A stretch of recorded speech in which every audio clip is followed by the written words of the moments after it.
If you have not competed before in powerlifting and are looking for a guide on how to get you to your first time on the platform, then this is the video for you. My name is Joseph Lucero, the owner of HarvestingStrength.com. And the big thing that I do is I work with different types of strength athletes, powerlifters, strongmen, traditional athletes, football, volleyball, baseball, basketball, etc. I even work with just the common person who just wants to get stronger, and I help them perform or help them elevate to the performance that they desire to hit their goals. And one population I tend to gravitate towards the most is powerlifters, and a lot of them are, veteran, intermediate, or even new to the sport, and they want to figure out how the heck do I go from picking up a barbell to getting on the platform and hitting all my lifts and meeting the standards of the judges. So there is a comprehensive guide that I've created, which is below in the description. And if you click on it, it'll give you the tools and about 10 steps on how to go from never doing powerlifting to looking like you've done powerlifting, and to help you get ready for the platform. Inside this video, I'm going to kind of go into some narratives and just kind of give you some experiences that not me personally, I have experienced with the sport, but more so my clients. Because like I mentioned, I have clients who I prepare for a powerlifting competition that pretty much on meet day, I don't have to really worry about a lot. I mean, I help them choose their attempts and get everything situated, but then from that point forward, they just go perform and kill it. But then I got some people who I have to get them a introduction email. I gotta tell them things to do the day of, how to eat, how to prepare for the attempts, what to do if the attempt goes wrong, and then I'll even sometimes be the person that goes to the meet to help them, and or I'll watch it from my computer if they have a live stream, and I'll try to give them updates as we go. But let's just get down to it. How do I start getting prepared for a powerlifting competition? The first thing you want to do is to do your research and find a federation that makes the most sense for you.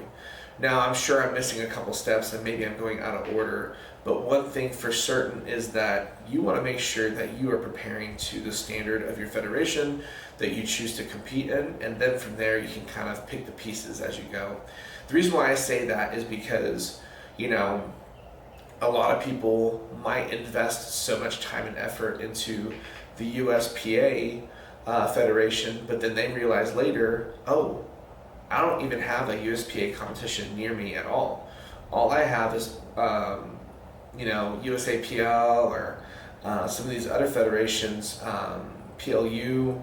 So, you got to figure out which one makes the most sense and which one kind of gravitates towards your territory. And then from there, once you kind of become more acquainted with them and the standards they have, now you can start gearing yourself towards training and figuring out what's going to happen moving forward. So let's say you realize a federation is local to you and they have competitions pretty frequently. I think the best thing to do is to find one that's within 16 weeks of your starting date. So what I mean by starting date is when do you want to start training, and from there add 16 weeks, and that should be when you start your first competition. 16 weeks is great because it gives you 4 4-week blocks. 4 times 4 is 16, right? So it gives you 4 4-week blocks to work on foundational movement, getting stronger, becoming more powerful, and then that 4th block is more about tapering your effort and rehearsing your attempts in practice and getting ready for competition. So you found a federation, you understand their standards, squatting to depth, what are the rules of the deadlift, the bench, etc., and then you find out that there's a competition 16 weeks away. Now it's time to start getting ready for training. So with training, this is the hardest part because not every person is the same. So you might be better at squat and struggle with bench press, or maybe you're better at bench but struggle with deadlift.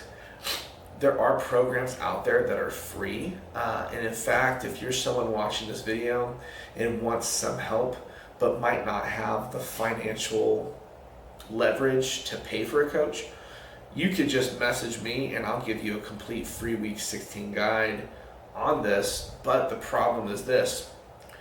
I could build this 16 weeks for the masses, which most websites do, but then what if it doesn't take into account that you're a bad bencher, or maybe you have an injury and you're not sure how to deadlift? So like I was mentioning before, this comment, everybody's different. It's hard to take a mass-produced program and to use that to your advantage. So like I mentioned, if you are watching this video and want that guide, you feel free to message me, jlucero@harvestingstrength.com. You can find me on my website. But like I said, it's very hard to train for a meet if you are using a mass-produced program. And at the same time too, some of you guys might have a background in lifting. Like maybe you lifted for football or for basketball before, so you know what it's like to lift. Now you just need a guide. Some of y'all might be in that category, but some of y'all might have never, ever lifted ever before in your life. Like you've never used a barbell or a squat bar. So I have courses on my website too that you can look into for the squat, the bench, the deadlift, etc. But let's just assume that you are somewhat familiar with strength training. That step now is figuring out how you're going to handle yourself from week 1 to week 16. If you are just going to kind of take it on your own and tell yourself, hey, I can figure this out by myself, I want to advocate for you to make sure that you're always hitting your squat, bench, and deadlift at least twice a week. So whether it's week 1 or week 15, make sure that you're squatting twice a week, 1 day heavy, 1 day light, benching 1 day heavy, 1 day light, and then and then deadlifting 1 day heavy, 1 day light. And the light days should be more explosive in technique. The heavier days should just be challenging you to see how strong you've gotten. But really what matters a ton is what happens afterwards, the accessories you choose. It's so hard to describe all of this to you, the viewer, because I don't know where you are with your lifting. So remember, hit the description below to watch or to read my full post on this information. Reach out to me if you want a 16-week guide, or if you're going to take this on. I might even advocate for you to use ChatGPT. Tell it, I'm going to do my first powerlifting meet. I've never squatted before. I've done bench. I kind of know what deadlift is. Just put in all your stuff, put in all your injuries, and let's see what it spits out. You might actually be surprised on what it can give you. But I do think that the number one thing of all of this is if you are going to get ready for a powerlifting meet, you might want to hire a coach to help you get through that. If it's me, that's cool. If it's not me and there's somebody of yours that you have, and this is the video to kickstart that relationship, that's fine too. But I definitely think that one of the hardest steps in this process is not finding the federation necessarily, not finding the meet you want to do. It's more so the training and getting the right training, because you might think you know it all, but then when you get there on meet day, you might not know anything. In fact, I'm going to a competition later today, or this weekend, for a client of mine. This is his second meet, and he's been through this for a while now. But on competition day, it really does help having someone there to guide you, to give you advice, give you tips, and that they've experienced all this before, so it can help you have that leverage. But once that's done, and once you've figured out how you're going to handle your training and getting to competition day, now you're going to talk about the final details. How do you pick attempts? What's your food choice? How do you warm up for the meet? And then how do you conquer the platform?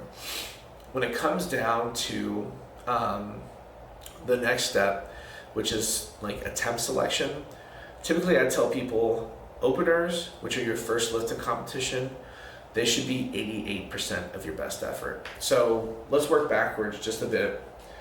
When you do powerlifting, you get 3 attempts per event. So you get 3 squat attempts, 3 bench attempts, and 3 deadlift attempts. You have an opener, a second, and a third attempt. So when you do powerlifting, you want to lift the most weight possible on the platform, but typically they give you 3 attempts so you can warm up to your best lift. Some people strategize a little bit different, but for you being new, it's best that you hit your goal attempt on your third lift. You open with about 88% of what you think you're going to hit that day, and then your second attempt should be somewhere in the middle, just so you can feel a progression. Like if you're going to go for 300 on bench 88% of 300 is, oof, man, that's hard off the top of my head. I know 80% is 240. Let's say it's like 255, 260, okay? I'm just gonna say 260. I'm sure the math's wrong, but that means you open at 260, and then between 260 and 300 is 280. Use that second attempt to let you know, oh, okay, I jumped in between my goal attempt and my opener.